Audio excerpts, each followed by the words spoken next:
This is 90-90 breathing on the wall plus bridges. So we're starting in 5 to 10 breaths in that 90-90 position and then moving into the bridges. So it's really important in this position that we keep the glutes relaxed. We're not squeezing on the glutes. We're getting that nice long exhalation because we want the abdominals and the hamstrings to be what bridges us up, not us pushing ourselves into the wall and not our glutes clenching and shoving us forward.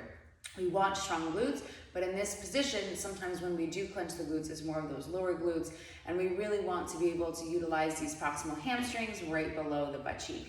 So I'm setting up in more of that 90-90 position. If you don't have a full 90 degrees of hip flexion, like you get pinchiness in the front of the hips in this position, you can go a little bit further back. I know I'm not exactly 90 degrees, but that's me. So in this position, we're just gonna breathe to start. And it's really important that we get that nice exhalation so that when we exhale, these lower ribs come down towards the ground and kind of curve and come in. But I want you to think about that exhalation happening in these lower ribs curving and coming in, but without kind of these shoulder blades lifting off the ground and us crunching from above. So as you breathe, you can think about the shoulder blades staying wide on the floor as you complete that exhale, just to prevent yourself from, the head coming forward and everything crunching down. So in this position, the feet drag down the wall. It's important that you pull down the wall, not push, because that's going to get your quads on. So you want to think about pulling down the wall in this position.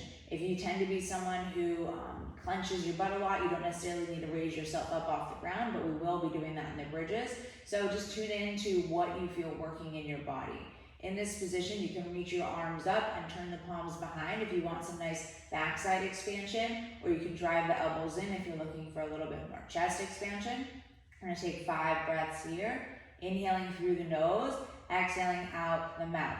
Remember, those lower ribs curve in and around.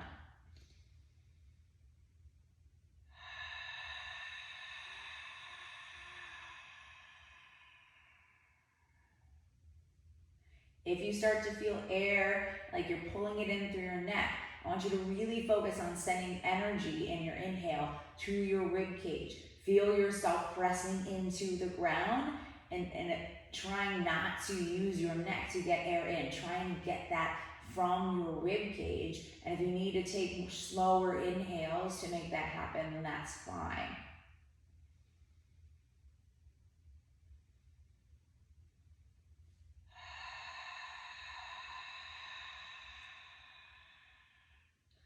I'm just going to show one more breath. So I'm in this position. If I am reaching, it's okay if my shoulder blades leave the ground, but I don't want to round through.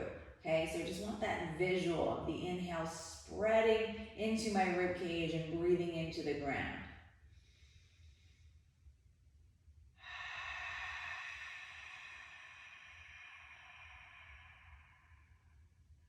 And I'm going into my bridges. I'm going to think about scooping my pelvis underneath me, like sits bones towards the knees, and pulling myself up. Inhale up, exhale down.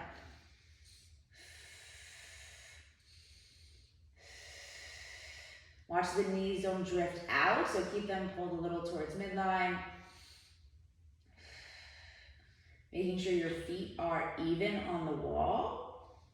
If they are not even, there's typically like a twist in the pelvis, so we don't want to load that position. So it just means that we'll want to work on ways we can kind of untwist ourselves, so to speak.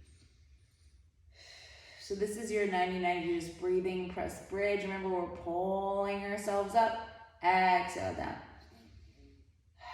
The way my hands are, I'm just going to get some nice expansion on the back as I inhale up, exhale down.